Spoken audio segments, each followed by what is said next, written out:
Happy Asmara kembali bertemu dengan Denny Caknan, sang mantan kekasih. Pertemuan keduanya ditemani pula dengan Bella Bonita dan beberapa rekan artis. Tampaknya salah satu agenda pertemuan mantan pasangan kekasih ini membahas rencana duet mereka lagi. Seperti diketahui, Denny Caknan dan Happy Asmara pernah duet menyanyikan dua lagu fenomenal, yaitu Satru dan Satru 2. Mereka sepertinya ingin mengulang lagi kesuksesan lagu Satru dengan membuat Satru 3.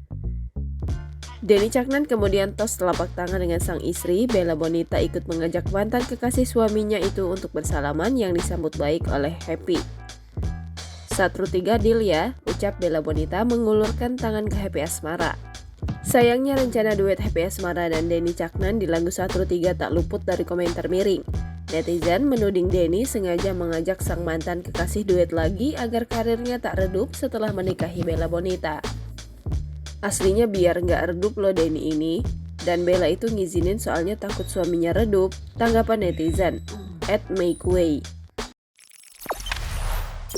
Jangan lupa subscribe, share, komen, dan like ya.